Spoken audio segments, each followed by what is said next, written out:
sisi wanaume kitu hichi kimoja. Kwanza sisi wanaume tukiwa hatuna hela, tunakuwa na sera karibu. Okay. Chunguza sana hiyo. Yaani yule mwanamke alikuwa akiniambia sikutaki sasa hivi. Mimi sina lana, pesa inatoka wapi?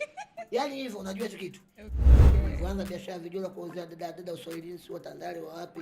Wakawa nitamisi vijola. Siku ya kwanza sionekani, siku ya pili sionekani. Watu wakajua nimeibiwa. Unajua tena wazazi wanakuwa na afikia gambali labda kaibiwa, kakatwa viungo, kafanyaje, fanye hivyo. Kama mapenzi ndo basi. Okay. Basi. Mapenzi alinifanya nikawa mweupe. Okay. Story Yangu Podcast. Utajifunza kitu.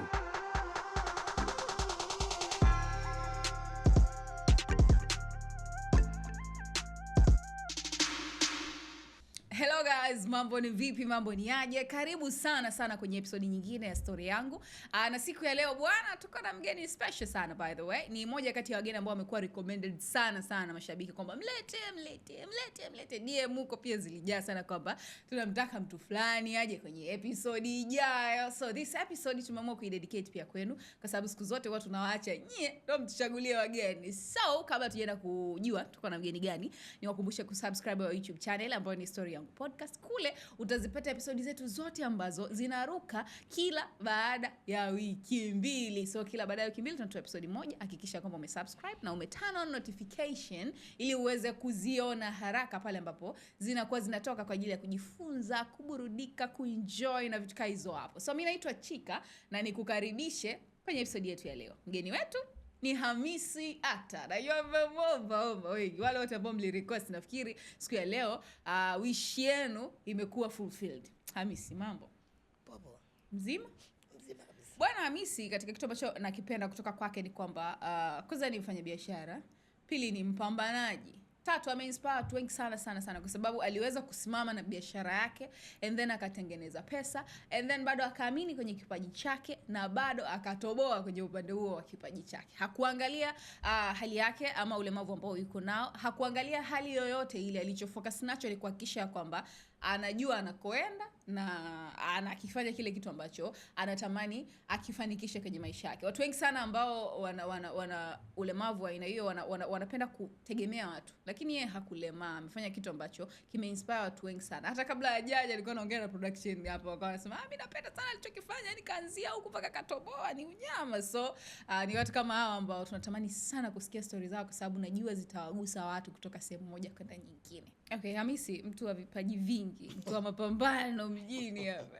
Hivi kuna kona ya dau hujui kweli Hamisi? Kuna zingine siwezi kuzijua. Okay. Siwezi kuzijua. Anyways, mimi nimeshakutambulisha kwa namna ambavyo unakujua na namna ambavyo watu wengi wanakuona wewe, wanakupicture kwenye jamii. Lakini huwa tunampa mgeni nafasi ya kujitambulisha yeye kama yeye. Hamisi Actor ni nani? Mimi jina langu halisi kabisa niliyopewa baba yangu na mama yangu, naitwa Ashraf.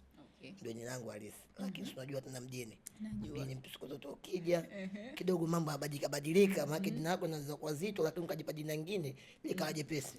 Kwa jina la maarufu naitwa Hamisi Actor. Ukienda upande wa biashara yangu anapenda kuniita CEO wa Miss Toto. Nakubali bwana. So wewe ni mtoto wangapi kuzaliwa? Mimi mtoto watatu. Okay, na umezaliwa mkoa gani? Mimi nimezaliwa mkoa wa Kigoma. Okay. Babangu mtu wa Tabora. Mamangu mtu wa Kigoma. Na Kigoma kuna vipaji vingi na kuna wapambanaji sana. Wewe so useme tu Kigoma. Isitoshe tu mtu yote ambaye katoka mkoa wote afu katoka kwenye mazingira magumu. Wewe angalia watu wengi tuliotoka kwenye mazingira magumu. Yaani akija mjini hajaja kuchekesha kabisa. Ni tofauti na mtu anazaliwa hapa mjini. Ambaye anaona anaujua sana. Mtu ambaye ana uhakika nyumba ulisi ni Okay, na natamani pia kujua umelelewa kwenye familia ya aina gani? Mazingira gani? Familia yangu mimi nililelewa nayo. Kwetu si maisha yalikuwa maisha magumu. Yaani maisha magumu, maisha magumu za kuna chai mpaka ukala usiku tena. Sema mimi Mungu alichonijalia bwana, mimi nakumbuka. Mimi nilikuwa mzururaji sana, yanatembea sana.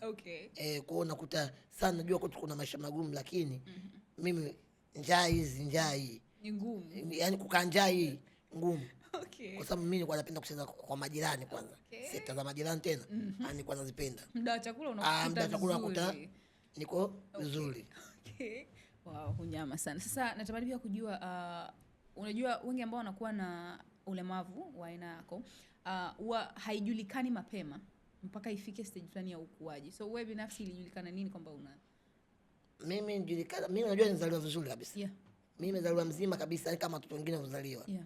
Lakini ikaja kafikisha kama miezi 5 hivi. Okay. Ikaanza kuota kibiongo fulani kikaanza kuota mgongoni kile. Kianza kile ndio kilicho wanasema nini Kiswahili kudhoofisha. Kile kilichodhoofisha mimi niselefuki. Okay. Kwa hiyo kilivyokuja kile daktari akamwambia mama hichi kutolewa ni ngumu. Lakini kinaweza kutibiwa kwa kufubazwa. Okay. Kwa mimi kikafubazwa. So unakuta wengine unakuta wamepinda vimekuwa kikubwa.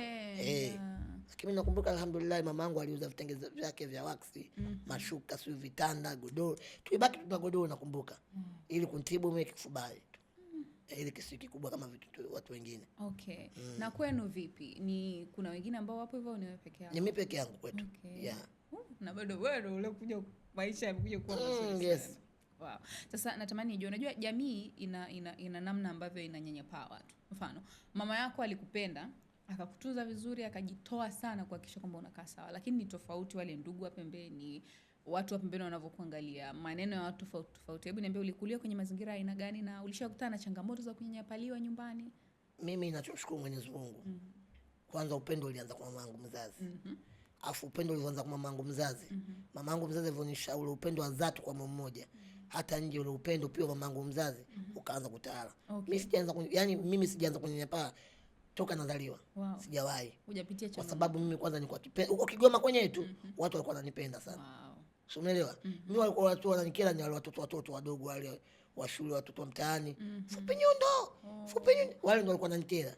Na baadaye nilipokuja kukua nikaona ni kitu cha kawaida. Unaponiita nyundo mfupi hivi na hivi, si mlemavu hivi na hivi, kwangu I don't care. Okay. Na ndio maana hamna kitu kinachosumbua mimi katika maisha yangu hata. Yaani kwamba mtu aje kwangu aniambie kwamba Hamisi ina udhaifu wako hivi na hivi, anajisumbua tu. Kwa sababu yaani anajisumbua. Upendo wa mama ulizidi. Yeah. Okay. Wow, that's amazing. Shout nyingi sana zenda kwa mama Hamisi kwa sababu kama yeye ange mess up kidogo tu angeharibu kila kitu chake. Kabisa. Na mimi ndio maana nisikufichi. Mimi ndio maana nampenda sana mama yangu. Okay. Yeah. Cheza part kubwa. Yaani ndio maana mimi nampenda sana mama yangu. Mimi nitafanya kila kitu changu lakini hakikisha mama yangu pia iko vizuri. Mama ameapprove. Yaani mama awe vizuri kabisa. Wow. Na unamtaja sana mama, vipi baba kwenye maisha yako? Baba ashafariki. Aha. Mungu amlaze mahali pema.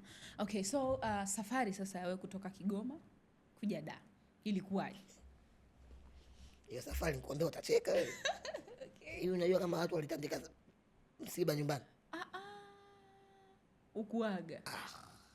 Unajua mimi nimekuja Dar es Salaam kwa mamangu mdogo alinitumia nauli, nikapanda basi nikaja kutembea Tegeta. Okay. Kwa nikakaa kwa mamangu mdogo wiki 2, nikaenda kwa mjomba wangu wiki 2, nikaenda kwa mamangu mdogo mwingine kwa Tandale wiki 2. Sumele kwa nikakaa kama almost kama hivi mwezi mmoja kama na wiki 2 hivi. Okay. Sumele. Wakaambia sasa ushatembea, ushatuona na tushakuona, tunakurudisha sasa nyumbani. Okay. Kumbe ile narudishwa nyumbani kwetu ile mimi sipendi, yani nishataka uondoke. Yani sitaki tena. Okay. Lakini uwezi nitakwambia watu wakubwa hivi na hivi utakuwa nzalao. Kwa hiyo bidi tu pia kwa mamangu mdogo mimi niligoma kuondoka. Okay. Ndio akaniambia huu mji ni mambo mengi, mji una vitu vingi, uwezi mwanangu mji. Umeelewa? Wewe ondoka tu urudi nyumbani. Nikakubali kurudi. Okay. Nakumbuka bana nimeenda Kigoma nimekaa kama wiki 2 hivi. Hiyo siku nini nimekula nini na hivi, kumbe mwenzake nishakata tiketi ya treni ile. Unasubiri ya siku 3 ile mpaka kufika Dar ile. Nasubiri muda tu saa 11:30 mimi niondoke pale. Sumele hivyo. Yesu mimi hivyo mara nimeoga, nikavaa nguo mpya. Yaani hivyo. Alafu nilivyoondoka, nimeondoka mimi na nguo hizi 4 tu. Kwa hiyo hamna mtu angejua mapema. Hamna, mimi nguo nilizovaa na nguo hizi 2 nimeweka kwenye mfuko wa Rambo kipindi miaka ile. Ya Kikwete hiyo. Nimeweka kwenye mfuko wa Rambo hiyo. Kwa saa 11 tumefika pale station, saa 12 treni imeingia moto. Siku ya kwanza sionekani, siku ya pili sionekani. Watu wakajua nimeibiwa. Unajua tena wazazi wanakuwa na afikia gambali labda kaibiwa, kakata viungo, kafanyaje, fanya hivyo. Ikatendeka msiba ndio kilichonifanya mpaka leo yani kwa nini unajua jina Hamisi likujaje? Ndio nilifika Dar, nasema nikijiita jina langu Ashrafu utapatikana. Watu watanipata kwa haraka. Okay. Kwa mimi nikajiita Hamisi. Okay, Hamisi kukupata ngumu. Yaani kunipata mimi ngumu. Na kweli walikaa takriban miezi 2 hivi. Hawajui. Washaridhika mpaka msiba washafanya. Jamani. Umeelewa? Sasa mtu unamtangaza mtu kwa jina la Ashraf kama redioni. Mimi naitwa Hamisi. Huko nishajiita Hamisi. Wapi utanipa wazi kunipa ndo jina la Hamisi lilivyokuja. Okay, sasa ulivyokuja kumtafuta mama alipokeaje? Kwamba mjomba wangu alikuja kaniona. Alivyonia mjomba wangu akaniambia, mjomba bado mdogo sana, akaniambia mjomba, mimi niache. Sitaki kuja kwako, sitaki kwenda kwa ndugu yote. Nimekuja kupambana. Na nikamwambia tu mjomba, maisha. Na maisha siku zote yana siri kubwa sana. Ya mbeleni ajuai Mwenyezi Mungu. Sisi hatuyajui. Ndio nichomwambia mjomba. Kwa kama ni ya kwangu, niache. Nikishindwa nitakufuata unirudishe nyumbani. Mjomba wangu mimi ninachompenda mjomba Maulidi, kwa sababu kule alikuwa muelewa na alikuwa anapenda kunielewa sana. Akaamua kuacha upambane. Akaniacha, nikamwambia mpoze tu mama basi hivi. Mimi nimelala nje takriban miezi 7 au 8. Pale Kinondoni Mwanamboka, Mataa Mwanamboka pale. Nimelala nje mimi pale. Sasa maisha yalikuwa ni magumu sana. Hivyo unajua mimi nilikuwa na nyota kupendwa na watu. Nilikuwa napenda sana kutuma namba dalali kutuma maji. Mbaki 500 ichukua hiyo. Umetuma sui nini? Mbaki 1000 ichukua hiyo. Yaani nikawa naishi hiyo na madalali.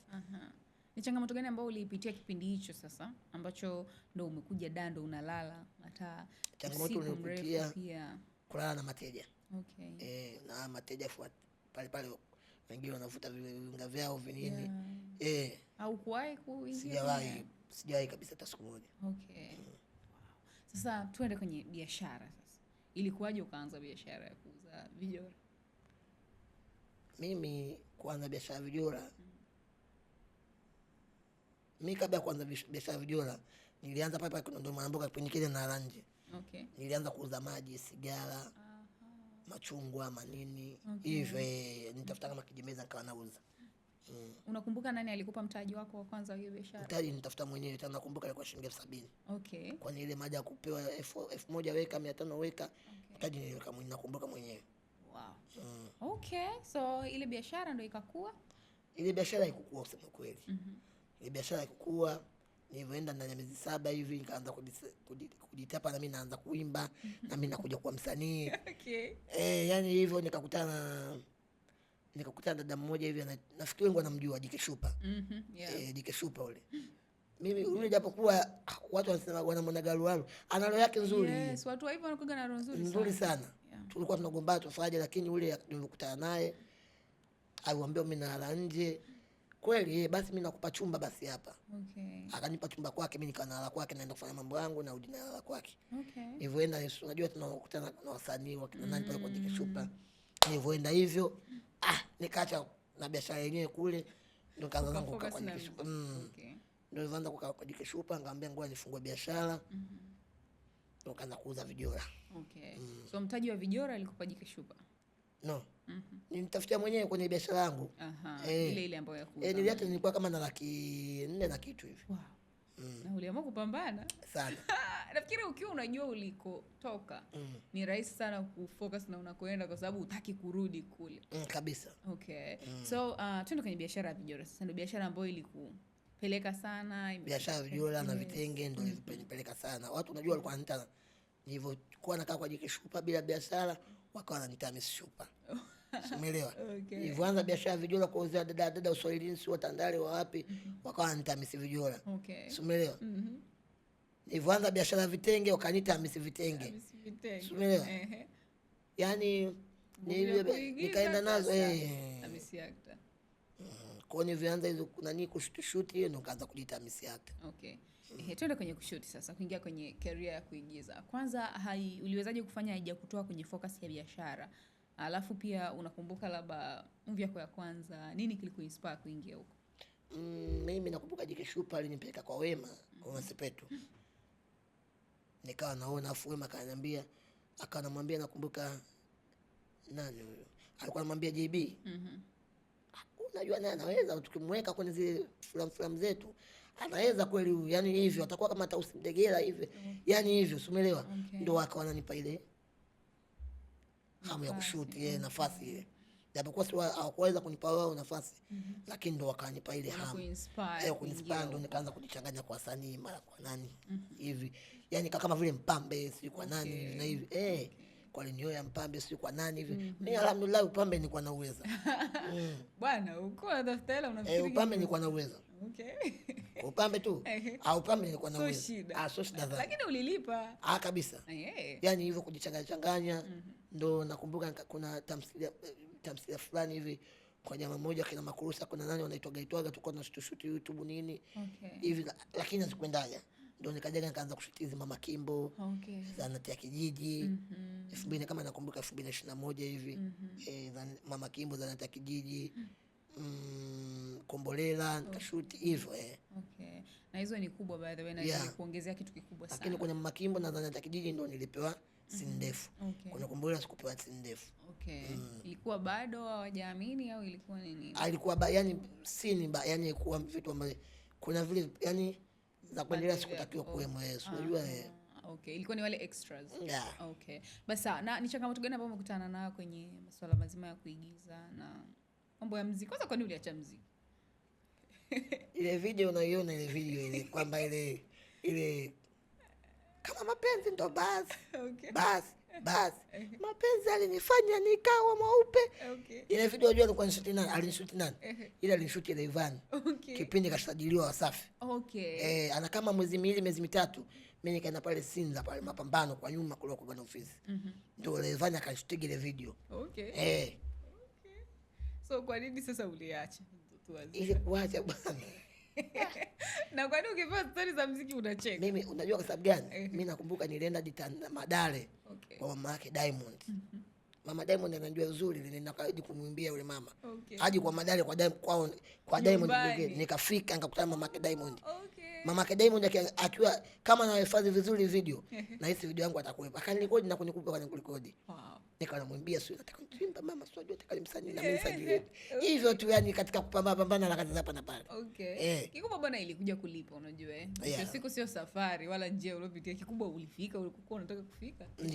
Yes. Okay, so kwenda kwenye kuigiza sasa ni changamoto gani ambayo umekutana nayo ambayo ishai kukatisha tamaa kwa kiasi fulani? Kwenye kuigiza mara unajua kwenye wasanii sometimes tunakuwa na maneno hivi, mara unaambiwa unachelewa, mara hivi, mara unachelewesha watu. Yaani hivyo. Unaambiwa kwenye kikundi pia cha wasanii kuna kuwa na fitna. Mara ukapigwa fitna kidogo, mara sio hivi na hivi. Ndio sehemu zenye risk, lakini lazima fitna iwepo. Ukishajua hilo haikusubabaisha hata kitu chochote. So unalipi la kumwambia mtu? Kwanza katika kitu ambacho ni kimezoeleka, mtu akizaliwa mfano ana ulemavu, kwa namna yote wanatengenezaga mindset ya kutaka kusaidiwa tu, hawataki kujishughulisha kwa namna yote. Wewe ni kipi ambacho kilikujenga ukaamua kwamba mimi sitapita hiyo njia, nitapita njia ya kujipambania mwenyewe na kutengeneza maisha? Unajua dadangu, mimi nilikuwa na uwezo. Nilipokuja Dar es Salaam mwenyewe nilitoroka mara pili.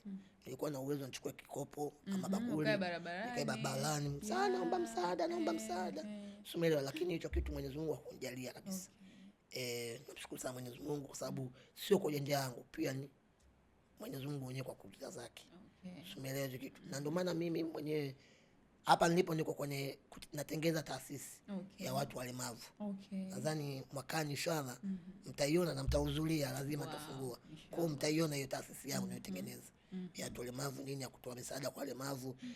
Napanga ratiba za kuwa naenda kwa mfano na watu wangu ambao walemavu wenzangu tutakusanya, tuenda kwa mfano Mbeya, Iringa, wapi Kigoma, wapi hivyo kutoa msaada kwa wale watu ambao wengine wanataka kusoma, wazazi wanawafungia ndani hivyo. Hicho kitu nipo nakitengeneza kwa soon mwakani mtakiona. Mungu akusaidie kwa kweli ukifanikisha, kwa sababu utakuwa umesaidia watu wengi sana. Amen. Na unajisikiaje kuona kwamba umeinspire watu? Kwa sababu unajua kuna watu wengi sana umewainspire. Hata kama wengine hawasemi, lakini wengi umewainspire. Wengine najua wasemi, lakini wanasema kabisa moyoni, huyu Hamisi mshenzi huyu, ukijeba huyu, kweli anapambana. Kabisa. Okay, so unajisikiaje kwamba maisha yako ambayo wengine walitegemea kwamba ndio imeshatokea hivyo, ungekuwa down, ungejikatia tamaa, ungeenda kwenye mambo ambayo sio mazuri, lakini leo hii umetumika kama inspiration kwa watu wengi, unajisikiaje kwa mmoja? Mimi binafsi najisikia vizuri sana, lakini kitu ambacho mpaka leo bado kinanyuma ni kuona wale watu ambao wengine naona kabisa na uwezo wa kupambana, naona barabarani wanaomba, naona wapi na hivi. Sumelewa kitu. Kuna wengine wanachukua watu wanatembeza na vitoroli. Kile kitu mimi binafsi kinanyuma sana. Lakini kwa uwezo wa Mwenyezi Mungu inshallah mwakani nakwambia kabisa hapa dada yangu tuko hapa kwenye kipindi mwakani utaona. Yeah. Mwenyezi Mungu akusaidie kwa kweli, kwa sababu itakuwa ni kitu ambacho kimesaidia watu wengi sana. Inshallah. Okay, sasa tuingie kwenye masuala ya mahusiano tajiri, kwa sababu umepoa kwenye hiyo sekta. Umepitisha watu na kuyapitia mengi sana. Bana, by the way, yani nikwambia kitu kimoja. Masuala ya mahusiano. Unajua mimi bwana napenda sana mahusiano. Okay. Napenda sana mahusiano, na mahusiano ndio kitu kikubwa kilikuwa kinanitesa. Okay. Visa gani unavyokumbuka ushawahi kuvipitia hapo? Visa ile unampenda mwanamke, unakuta unaweza kumhudumia, akikuomba 5,000 mtihani, akikuomba 10,000 mtihani. Okay. Unajua mahusiano yanaanza na vitu vidogo vidogo. Yeah. Umeelewa? Umeme, vocha, bando, 10,000, 20,000, 50,000 huna mtu. Sasa unakuta yule mwanamke hawezi kukung'ang'ania kwa sababu mahusiano mwenyewe. Unajua mahusiano yote yanataka wafadhali wa maisha. Sasa ukiwa ugumu maisha, tatizo huwezi kufika. Unamuongezea matatizo. Matatizo Sumela kitu. Au mambo nasemaga wanaweza wazee wetu wa zamani. Unakula kiapo mtakaa kwa shida na raha mpaka mnakufa. Kwa zamani, mambo ya zamani ndio walikuwa naweza huko. Lakini sasa hivi kwanza sasa hivi ushaona mwanamke gani ama tuseme mwanaume gani anaoa hana uwezo kusema hata 20,000 sina ya kuacha juu ya meza. Hamna huyu mwanaume wa hivyo, na hamna mwanamke anaweza kuolewa na kukubali kuolewa na mwanaume wa hivyo. Never, hamna. Sasa mimi nataka unavyoshia kumfumania mwanamke wako. Nishafumania. Fumanizi lilikuwaje ndugu yangu?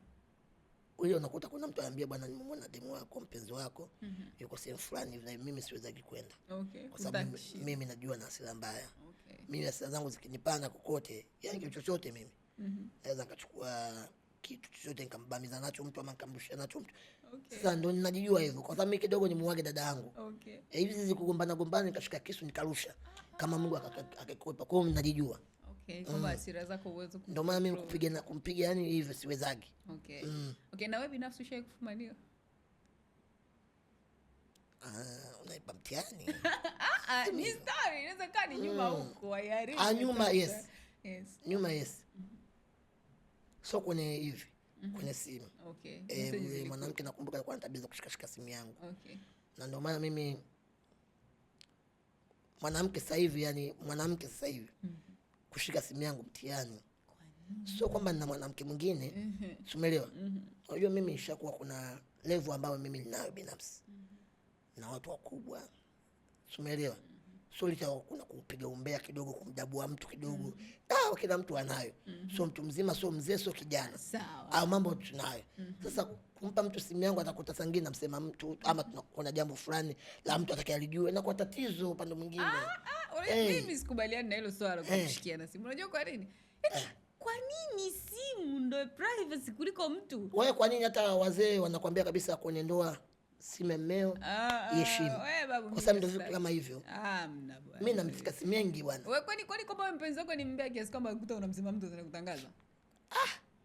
Anyway, kuna kukosea namba, mtu anakosea. Unajua kuna ile mtu ngoja. Kwa mtu ambaye anaangalia hapa sasa hivi. Unajua kuna ile mtu kakosea namba. Alikuwa anaandika 07 mwisho ngapi 56, yaani nakuweka 57. Umeelewa? Ameweka 57 anatumia nimekumisi mpenzi wangu, hajatuma jina. Nimesema kwamba Hamisi nimekumisi. Hapana. Watu wengi wanapenda kutuma nimekumisi mpenzi wangu. Abezoe mtu ndo kashika simu. Umempa simu anaangalia tu, anaona message hiyo, unafikia na ataelewa nini hapo? Hamna message chini, hamna message namba hujasave, unajua kabisa sie. Sio kwa wanawake bwana, hivi kiboko ni. No, afuka ngoja kwanza. Yaani mimi bado, sikubaliani na swala kutokushikiana simu kusema ukweli. Kwa sababu there is nothing more private. Kwa sababu wewe ni mwanamke. Kwa sababu wewe ni mwanamke. Hapa unatetea wanawake wenzako. Na mimi naongea ambacho mimi sasa wewe unatetea wanawake wenzako, mimi naongea kitu ambacho mashehe na wachungaji, umeelewa? Wanakisema kila siku kwenye ndoa pale. Usishike simu. Na nikwambie dadangu, ukitaka kudumu kwenye mahusiano yako, ukitaka kudumu kwenye ndoa yako hata leo ukiolewa, simu ya mwanaume wako heshima. Babu wewe, bora kufanya pressure so ukiu. Basi utajua mwenyewe. Tujue nafasi zetu tu wasi. Yatamshinda huyu. Naambia. Sikiliza, ukipata pressure inashushwa. Lakini mwisho wa siku ujue nafasi yako. Nyinyi mnaficha vitu vingi sana kwenye hizo. Kwa sababu ngoja nikwambie kitu moja. Hichi kitu wanawake wengi pia hamkijui. Sisi wanaume kuna kitu kimoja. Wanawake wengi ambao hawakijuagi.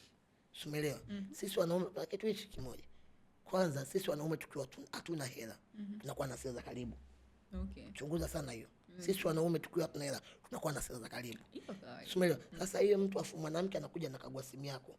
Huna hela, una hapo ashakupiga kakutumia invoice, baby nataka switch hichi na nini. Nyumbani najua vyakula vimeisha, store imeisha vyakula. Afu bado pale anakuambia tu baby, huyu nani kwenye simu? Ndio huyo nani? Kwani lazima kwanza. Okay, sasa tuseme hivi. Sisi hataki kushika simu zetu. Kwa nini mnashika za kwetu? Mimi mwanaume na haki. Haki gani? Mimi mwenyewe na marafiki zangu nakwenda kuoa. Mimi mwenyewe sinaolewa na wewe. Ngoja hapo. Nakwenda kuoa. Wewe ndio watu wa mahali ama mwanamke watu wa mahali? Mahali babu wewe, hivyo vitu ndio. Kwani mimi sinakupikia kila siku na kufulia? Mimi ndo najua unakula nini. Wengine toka wameoa hawajui hata kutandika kitanda. Lakini ndo mimi nachopenda bwana, dini haibakiza kitu chochote. Vitabu vyote viwili, Kikristo na Kiislamu, vimeandika kabisa ishi nao, lakini wewe mimi bana kama unashikia lazima ushikiane. Yani ushiki yangu sishiki yako. Unachokificha na mimi nakificha. Mimi nitashika kwako. Au shiki. Yani ukishika yangu unashika. Yani mke wangu lazima, mpenzi wangu lazima nishike. Yani kwa nini wewe yako ni private? Lakini sio kila siku. Ndani ya miezi mitatu lazima kidogo nifanye service kidogo. Na mimi nataka nifanye service. Yani hiyo ipo. Yani service lazima nifanye. Unajua kwamba sio lazima unipe password, nitajua tu password yako. Yani hiyo ilivyo. Service lazima nifanye. Hiyo service iende pande zote. Wewe mchezo nini? Bwana mwanaume. Mimi nakwambia kabisa mwanaume. Tena bora hata nyinyi yenu imeruhusu kama unaweza kuoa. Afu nyinyi bwana, nimekumbuka kitu kimoja. Wanawake wengi mnaboa. Niulize kwa nini? Hivi kwa nini mnawazaga muda wote mdekezwe nyinyi tu? Hasa si wanawake wanadekezwa. That's the rule. Wewe unadekezwa nini mzaki huko? Wewe unajua kama mwanaume naye inabidi kuna wakati inabidi adekezwe. Sasa kama mtaxi mzishika mnataka mbembeleze yani. Ndio hicho mnachokosea. Ndio tena hususa watoto wa miaka 2006, 2007, 2008. Umeelewa? Umeelewa? Tena hao ndio wana mahusiano yao hayadumu. Leo kuna Jafari, kesho kuna Alex. Leo kuna Asumani, kesho kuna amnasibisha na baadhi. Kweli kubembelezana kuna kwa sababu kuna muda ninarudi nimechoka, nahitaji mwanamke, nahitaji kia yako. Sina hela, sina nini. Baby, uko sawa? Kwa nini wanaume huaga hawapendi kushare matatizo yao kwa wanawake wao? Unakuta mtu ana mwanamke wake, mfano labda kaoa au ana girlfriend ambaye ni wa muda mrefu whatever, lakini akimuuliza kama kuna shida, ni ngumu sana kushare kuliko kumwambia mshikaji wake kwamba nina shida fulani na fulani na fulani. Lakini at the same time unategemea yule mwanamke akiwa na changamoto yoyote akwambie wewe na sio kumwambia mtu mwingine. Ipo hivi. Sisi wanaume ni rahisi sana kuelewana. Kuliko mimi naweza nikwambia mwanamke ukachukulia kile kitu cha kawaida, lakini kimweleza mwanaume mwenzangu anakielewa na kibeba kwa uzito. Ndio maana iko hivyo. Kwa ndo excuse yenu. Basi na sisi tusipoambia vitu vyetu. Kwa sababu gani nikwambie? Kwa sababu gani nikwambie? Wewe nakwambia wewe unategemea mimi. Si umenielewa? Kwenda kutafuta na wewe, lakini kwenda kutafuta mwanaume mwenzangu. Kwa lazima atamweleza mwanaume mwenzangu. Sasa hivi sina hela, nitaenda kumwambia mshikaji wangu saidia hata 20,000 nitie mfukoni. Umeelewa? Anavonipa 20,000 nyumbani si hamna kitu, na kuja na 10,000. Wewe utajua mimi nimetafuta, kumbe nimeomba kwa mshikaji mwenzangu. Kwa ni vitu ambavyo vipo. Basa bwana, hii conversation haiwezi kaisha kamwe. Yaani haiwezi kaisha, lakini utabisha, lakini wanawake wanaelewa. Wanawake zako wanaelewa tayari, lakini wewe utabisha. Na kwenye uelevu washaelewa. Swala kwa mfano hauna hela, hizo ni issue. Lakini I think ni sawa pia kushare na mwanamke wako kitu ambacho maybe unakipita, kwa sababu ile ni kama sasa mimi siwezi kushare na mpenzi wangu ambao najua sijamuoa. Leo nakishuku na mbada naweza nikagombana naye nikaachana. Nikaenda upande wa pili ikaanza kumwagika. Umeelewa? So wanandoa ni sawa kushare, lakini wanandoa ni sawa kushare. Ndio maana kitu kimoja. Unapolala matatizo hivi na hivi, hivyo ni sawa kushare. Lakini kwa swala la mpenzi, nimwambie mpenzi wangu kuna kitu, kuna pango huko, kuna jambo hili na hivi. No, ni kitu ambacho hakiwezekani. Sawa bwana. Sasa lakini pia nimetumwa nikuulize, eti unaamini kwenye urafiki wa mwanamke na mwanaume? Wanaweza wakati ma best friend, unajua. Urafiki wa mwanaume na mwanamke si uamini. Binafsi nao marafiki wa kike. Lakini mimi nakumbuka kabisa hii naitolea mfano. Nishakuwa na rafiki wangu wa kike. tulikuwa tuna miezi 6. Yaani watu wote wanajua marafiki hivyo nini. Lakini mwanaume, mwanamke. Yaani mwanaume, mwanamke. Kwa sababu nakumbuka kuna siku mimi niko kwao, hamna mtu yote. Hiyo siku tumekaa tunataniana, tunapiga story, tunaangalia movies na hivi. Ile unajua movies zingine tena. Yaani kuna vitu vinaonyeshwa vile vitu, umeelewa? Afu ikakaa hapo, mimi nimekaa hapo. Umeelewa kitu? Nakumbuka kabisa. Kilichofuata pale TV. Kwa ndio maana mimi hawaamini kwenye rafiki. Hicho kitu siamini. Okay. Kwa leo hata kesho na kesho. Hii naiweka kabisa. Ni mke wangu ambaye nitakayokuja kumuoa. Au mpenzi wangu ambaye niko naye kwenye mahusiano sasa hivi. Asiniletea habari fulani mimi rafiki yangu. Okay. Yaani Frank rafiki yangu. Asumani rafiki yangu, ama mtu yote mwanaume akaniambia rafiki yangu, ni kitu ambacho hakitowezekana kwangu mimi. Basi. So to conclude tu kwamba ni sawa wewe mwanaume kuwa na rafiki wa kike, lakini mwanamke wako sio sawa kuwa na rafiki wa kiume. Hata kwa mwanaume pia sio nzuri. Nimekutolea mfano ni kwamba ni kitu ambacho ni kwangu kishanitokea. Ni ngumu. Kishanitokea mimi. Okay. Okay. Basi sawa. Mimi hapo nakubaliana na Hamisi pia. Urafiki mtihani. Urafiki unajua mgumu sana. Urafiki wa mwanamke na mwanaume mtatizo sana. Okay. Acha kitu bwana. Ndio unakuta na chani. Yaani lazima ipige cheche kwa tatizo hilo. Moto utawaka. Kwa hiyo jamani, ya mambo kwa watu ambao mmeoa, ndugu zangu, mke akwambia na rafiki mwanaume ama mume akwambia na rafiki mwanamke. Yaani mume akwambia na rafiki kataeni ndugu zangu. Hayo mambo sio kweli. Hayo mambo sio kweli. Okay. Mimi ndio maana nakwambia sasa hivi nimebaki na rafiki yangu mmoja tu wa kike. Okay. Lakini tuna yeye naanza kumpunguza kwa sababu mpenzi wangu pia kashaona yaani tatizo. Best. Yaani nini? Nakubali bwana. Mimi nataka nikuulize, gari yako kwanza ulishika mwaka gani na feeling ilikuwaje? Gari yangu ya kwanza nimenunua 2023. Okay. Ndio nimenunua gari yangu ya kwanza laki zile nyeupe. Okay. Yeah. 2023, 2024 nikabadilisha nikanunua Rome nyeusi. Okay. Umeelewa? Nikatumia mpaka 2000 mwaka mmoja. Okay. 2023. No, miezi 8 nilitumia. Ile pale ndio nikaja nikanunua Anaconda. Ukanunua Anaconda. Sasa nilivyobadilisha hivyo kwa haraka, watu unajua haonaji aso za mtu. Wakiona maeneo ya mtu ndio wakaanza kuleta kashfa. Biashara haramu. Maana tafiri sana South Africa.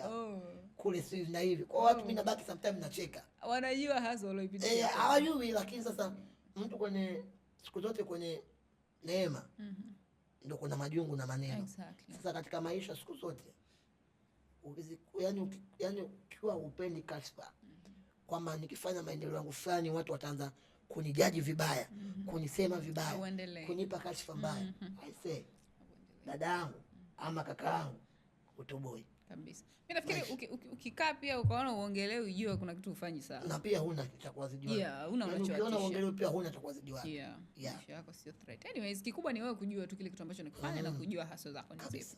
Anyways, ni zawadi gani ambayo kumpa mama ambao unaikumbuka kwamba ni hii najua sijaweza kumlipa kwa ule upendo, lakini at least nilifanya kitu. Zawadi kubwa ambayo kwanza nilimpa mama, nilimjengea nyumba yake Kigoma. Wow. Yakuwa lakini nimejenga.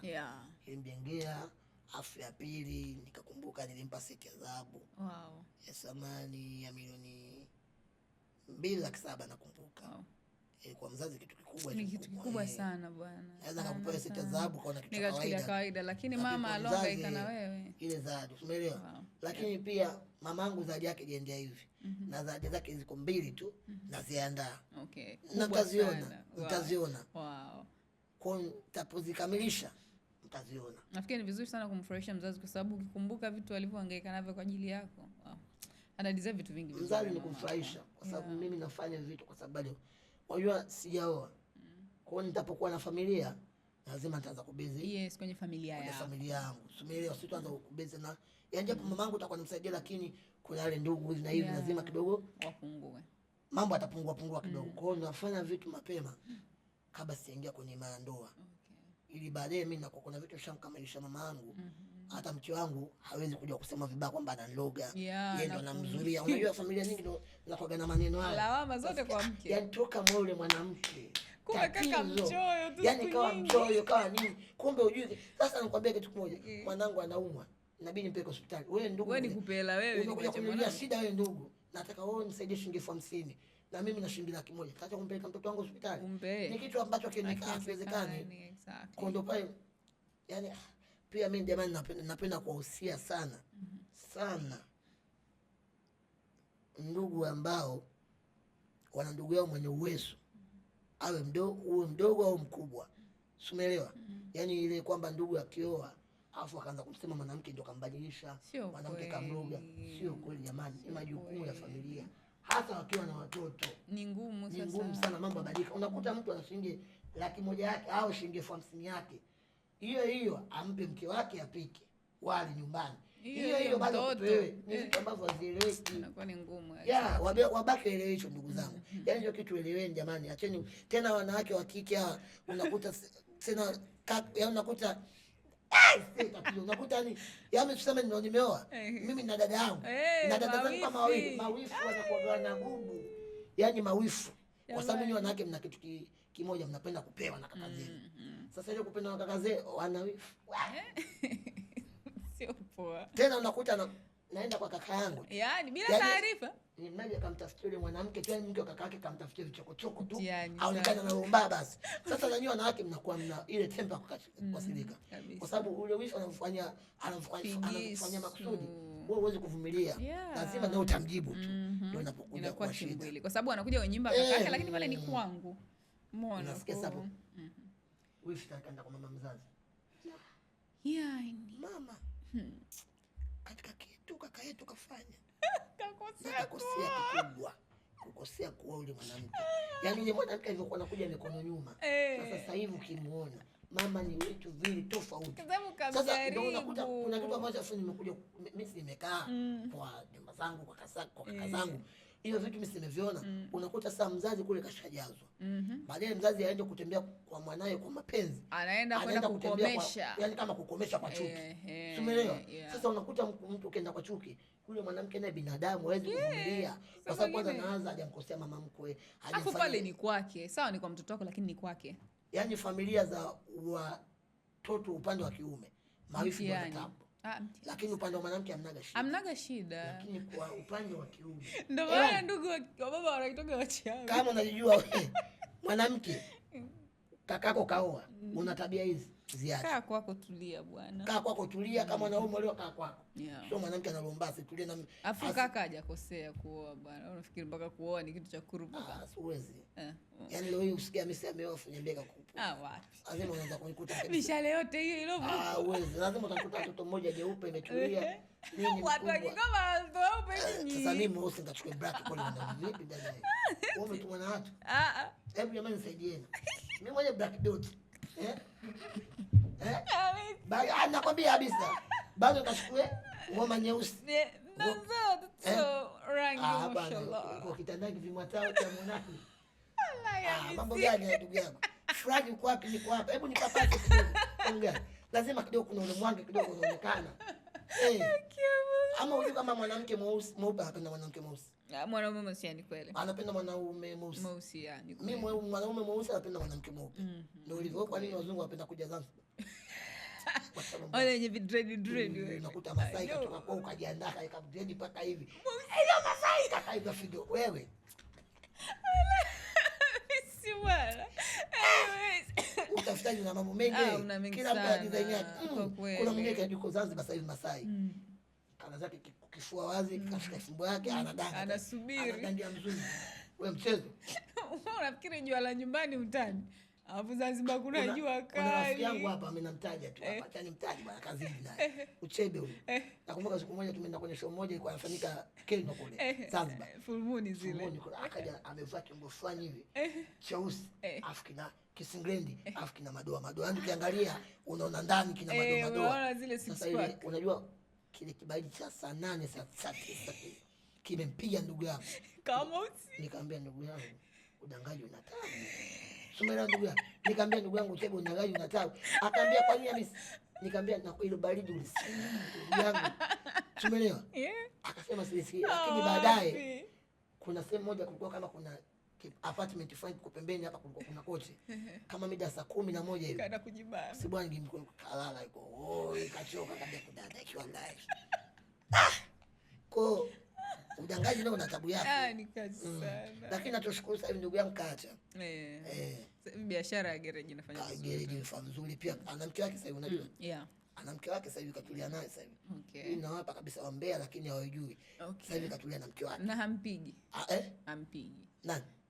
Tunamjua Uchebe kwa mkono. Ampigi. Lakini sio utatembea tu. Mkono utatembea. Sio mbio ile na. Cheleweshi yule. Hakuelewa alafu nataka kujifanya jasiri. Alipiga akili utajua tu kwa mbele. Bwana Uchebe kesi yao ni nzito sana. Hicho ndo marafiki wanachokifanya hicho. Marafiki wa kweli ndo wakogo hivyo. Ni kusemana? Kusemana lazima. Yaani sasa leo Juma siniseme. Vitu vinawezekana. Lazima kidogo atandoboa ila mimi sina hapa kanipiga kamba. Na urafiki na Juma ni mgumu. Rafiki na Juma ni mgumu. Mimi ndugu yangu tunazushazoeana. Ule ndugu yangu?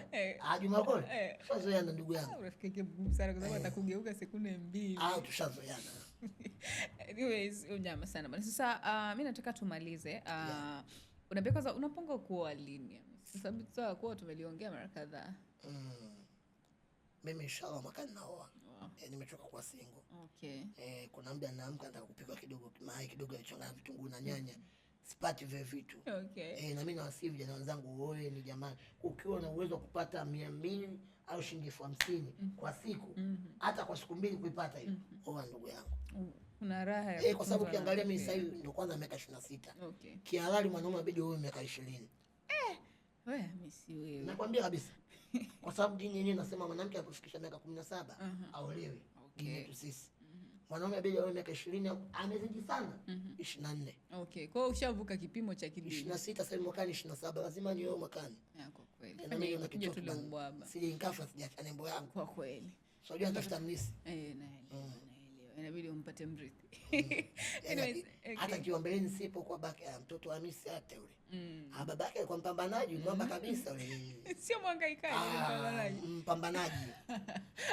So mimi natamani pia unieleze kwa sababu ni moja kati ya swali ambalo nimekutana nalo. Miundombinu ya hapa mfano Dar es Salaam tuseme, haisupport sana watu ambao wana ulemavu hivi. Ufupi ambao uko nao. Mfano kwenye ukienda kwenye maofisi ambayo ni makubwa ya magorofa haya, changamoto za kuweza kutumia labda lifti au kupanda zile ngazi na nini au vyoo, miundombinu. Yaani miundombinu mingi haiwa support nye. Wewe unalipi la kuiomba serikali au pia ushaikutana na hizo changamoto? Na ndio maana nakwambia hivi. Mimi binafsi napambania sana. Ili mbeleni atakukuna vyoo. Tunaona kama vile wenzetu kama vile Dubai kienda. Kuna sema kuna watu wakubwa. Warefu na kabisa. Miundombinu ina support. Na kuna sehemu vyoo vya watoto. Yaani hivyo. Kwa inshallah tuombe Mungu. Kikubwa tutakuwa na uzima na afya. Tutafika tu huko. That's amazing. So una kipi cha kumwambia kijana ambaye mambo ni magumu, anatamani atoke nyumbani. Ametoka, changamoto ni nyingi. Kwanza utofauti ambao nimeona ni kwamba pamoja na kwamba kuna changamoto ulikuwa unazipitia lakini hauzi address kama kitu cha kulalamika. Unaona kama ni kitu ambacho kilikuwepo ili uvuke ufanikiwe. So una kipi cha kumwambia yule kijana ambaye ajira ngumu, mambo yameshindikana nyumbani, hali mbaya, anatamani atoke? Kitu cha kumwambia kijana mwenzangu yoyote ambaye yuko anapambana. Sio anapambana, wote bado tunapambana. Sijafika kwenye level ambayo nataka mimi. Mimi sometimes nataka niwe kama Baresa, niwe kama Mo. Sumela nikiangalia account yani hizo zinaongezeka tu. Nataka kitu kama hicho. Kwenye kupambana jamani, tusikate tamaa, tupambane. Ukiona leo umekosa, kesho utapata. Ukiona kesho umekosa, kesho kutwa yako utapata. Ukiona kesho kutwa yako umekosa, utapata mwezi unaokuja. Ukiona mwezi umekosa, utapata mwakani unaokuja. Yaani kila mwaka na kila siku inaenda yani inakuwa nidhamu za watu kupata na kubadilika kimaisha. Kwa never usikate tamaa kama kijana mwenzangu. Yani kushuka tusikate yote tamaa. Tuendelee kupambana. Usiseme Hamisi ana maisha mazuri, bado nina hali mbaya. Naendelea kufocus. Yani hapa kwenye nilipo gari yangu inakataa sasa uogope. Tuendelee kupambana vijana wenzangu. Gari kubwa kama hilo mwanangu tina kabisa hatudanganya. Tamu imwe. Hata za kawaka muda wote ndugu yangu. Kwa hiyo tuendelee kupambana jamani. Vijana wenzangu na wasii. Alright. Endelee kupambana. Unapopata nafasi ya kuoa, oa. Swala la kuoa msisitizwa. Kashauri. Chucks. Nimefichia siri. Chucks nasikia wembe. Wembe. Sio wembe. Mwanamke mzuri wewe. Mtoto mweupe huyo ukimwona utamuibia. Mashallah. Sio mimi mwenyewe niliingia hapa ndani. Hivyo kuangalia nafsi. Jicho lilitoka si Mungu. Binadamu jamani. Unajua watu sometimes wapi hivi. Yaani hivi. Mnasinga kesho harusi yangu na. Unashangaa tu. Alizon Kigoma kwa mamkwe. Kuna watu mtongozana kwenye ndege wameoana kabisa. Kuna watu mtongozana kwenye dada wameoana. Watu wameoana Watu mtongozana TikTok watu wameoana. DM Instagram watu wameoana. Hello. Sio kitu. Kwa sababu ukiangalia kama vile Zailisa na Jimana ilikuwa kwenye uzinduzi wa The Voice. Mimi hapa. Unaona mimi hapa. Mimi ndo nilimchukua Zailisa nikampeleka kwa kucheza na Manara. Sio kucheza nikamchukua kwa sababu Zailisa alikuwa amechelewa watu vitu hivyo vimejaa. Kwa hiyo kabidi ninyanyuke mie. Nikanyanyuka mie kama nakumbuka kuna video moja hivi Zailisa kanibeba. Kanibeba tuko kwenye uzinduzi wa The Voice. Yes, nakumbuka vizuri sana. Ile mimi ndio yani nimempisha Zailisa nikamsogeza hapa hivi na hivi. Hadi mara ambia mimi nampenda. Nikamwambia huyu hapa mwambie. Na kwa nikamwambia wakabadilishana mapale kila kitu. Nashukuru pale nilivyomaliza pale na mimi sikuwa scarce na habari. Okay. Kwa hiyo vitu vinaendaga kama vile wakaoana mpaka wakaachana. Kwa ni vitu ambavyo vinatokea. Okay. Sumeelewa kitu. Kwa jamani unapopata kitu chako enjoy. Okay. Enjoy. Ukiona mwanamke anakupa mawazo mtupe ndugu. Achana naye bwana. Na ukiona mwanaume anakupa mawazo achana naye. Mimi unajua nilitupwagwa. Acha basi. Nilitupwagwa. Ulifanya nini mpaka ukatupwa? Niliachwa. Shida nini? Yaani nilipenda mimi nikasipendi. Yaani sijampenda yule mwanamke. Nakwambia basi akanakuja naletea chakula basi sometimes nafua nguo mara natandikiwa kitanda. Japokuwa mimi napenda kudekezwa au yule anizidi mara anakuja fanya nini hivi na hivi. Mara sometimes kilalamika baby mgongo na nyuma. Unafanya tu massage. Mafuta kidogo massage kidogo naanza kukandwa kidogo. Unajua mimi napenda raha kubwa. Naanza kukandwa kidogo. Yaani kuna siku tu niligombana naye tu. Nikamwambia ni kwanza mimi nakaa na wewe sikupendi basi tu. Yaani nikawa kosa. Uweze mimi mpaka leo. Unajua ana namba yake? Ana namba yangu na namba yake. Umeelewa? Nakumbuka mwaka jana nimwambia basi naomba nje kusalimia. Yaani katika wanaume ambao sitamani kukutana nao hata kwa bahati mbaya ni wewe hapa. Ndio alichokujibu. Ndio alichojibu. Alikupenda sana ukamtesa. Nikamwambia tu nisamehe nilivyokutesaga, yani nilivyokuumizaga moyo wako. Nisamehe. Lakini Mungu sio Asumani. Na mimi nilikuja nikapenda. Nikapenda sehemu ambayo sikupenda. Ukapata ladha. Kwa malipo ni hapa hapa. Karma ilirudisha haraka. Ilirudisha damu. Nikapenda sehemu ambapo sikupenda. Yani yule mwanamke alikuwa akiniambia sikutaki sasa hivi. Mimi sina lana. Pressure sio inatokea wapi? Yani hivyo unajua hicho kitu. Akaja kule alininyosha ndani ya miaka miwili mwanamke. Ule mwanamke nimemwacha mwaka jana mwezi wa 11 utakuja kwa mimi.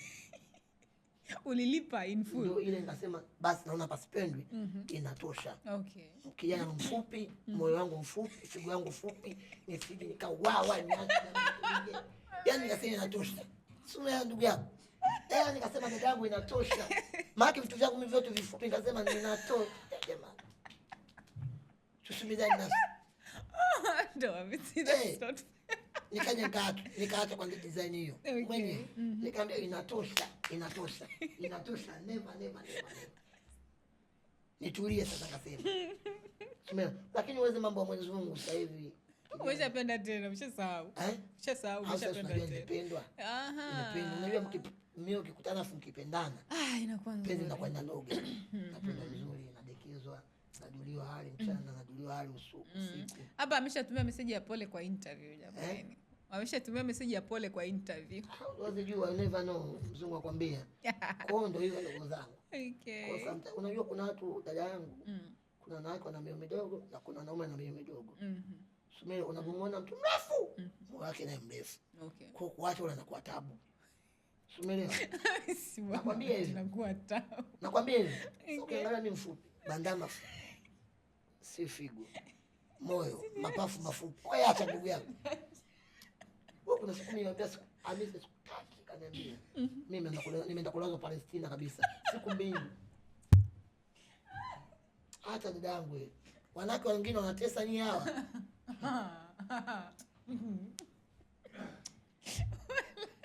Wao unamtesa Hamisi, ishara nyingi sana ziende kwa sababu naye alimtesa mwanamke mwenzie. Alimtesa na mimi nikateswa. Lakini sasa masala ya kutesana siwezi. Yaani kimwona mwanamke anataka kuleta mitamia. Ya nini? Ya nini? No. Ulishaonja ladha ya toast. Yani sitaki kabisa. Anyways, Hamisi mimi basi checks yao wenyewe. Ndugu yangu yule mwanamke atakuja kubebwa muda wote. Hatoamini. Maana mimi afu nitopenda sasa hivi kwa watoto wa kike. Akija umemletea masuala ndoa, jambo la heri, anakubali hapo hapo. Sasa mkubwa akiona afu akikuangalia mwanaume uwezo kwa miaka 6 kimya unaniangalia nini? Wewe miaka 6 sasa hivi. Wiki 2 tu watu sasa hivi nani? Wanaoana. Kwa akija kaangalia mtu anamwambia nitaka mkoe. Uweza kunipa shilingi 50,000 na nao. Pakulala sehemu nzuri anapo. Kijali cha kutembea hata kama paso ipo. Sasa umeachwa ndugu. Ameachwa ndugu yangu. Shapoteza. Kwa kweli ushauri tumekupa Chax ndugu producer wewe mnasikia jina linataja. Na mimi mwenyewe namwambia mpenzi wangu. Okay. Nikikwambia na kuoa, ifanye haraka. Kwa sababu utapozubaa, mimi naweza kupata mtu nikamwambia na kuoa, leta barua hata leo nishapeleka. Never know. Shamaliza hiyo. Okay, basi nafikiri mmemsikia Hamisi vizuri. Nimefurahi sana kupiga naye story kwa sababu episode ya leo was really fun kwa sababu tumecheka sana na kujifunza pia, tumejifunza mengi. Kikubwa msisitizo wake ni vijana oeni, hilo ndio msisitizo mkubwa. Na wapambane pia, sasa kupambana. Maana unaambia usiwe una uwezo wa kupambana, kumlisha mwanamke. Tatizo hilo. Tatizo. Watakuchukulia umonda yani. Kwa hiyo hakikisha unapambana na unaoa. Hiyo ndio message kubwa. Anyways, shout nyingi sana ziende kwa Hamisi kwa kuweza kuja humu ndani. Nimefurahi sana kwa wewe kuwepo hapa. Tumejifunza, tumeenjoy, tumefurahi sana uwepo wako hapa ndani. Na nimefurahi sana kuwa hapa na wewe haswa. Okay. Basi tu na mpenzi. Kwa nini kwa sina mpenzi ningekufuria mara 2 3. Sasa hivi nikwambia nakupenda, nitataka nitamani. Unajua kuna sound ya Lulu anasema anaomba namba na mwanamke anamwambia mume wangu ana bastola. Kwa hiyo mimi ndo natumia ile mume wangu ana bastola, mimi bastola. Mimi mwenyewe kuna ndani ya gari. Olewa mimi ana bastola. Okay. Anyways, mimi nimefurahi sana by the way. So hopefully pia na umeenjoy. Shout out nyingi sana ziende kwa production team Mayoko. Shout out nyingi sana ziende kwenu. Lakini pia our very own production manager Kastori. Shout out nyingi ziende kwako, lakini producer wa hii show mnoma kabisa anaitwa Chax Official. Yeye ndio anahusika kuhakikisha kama mambo yanaenda vizuri. Mimi sina la ziada, tutaonana next episode after 2 weeks. Bye. Story Yangu Podcast. Utajifunza kitu.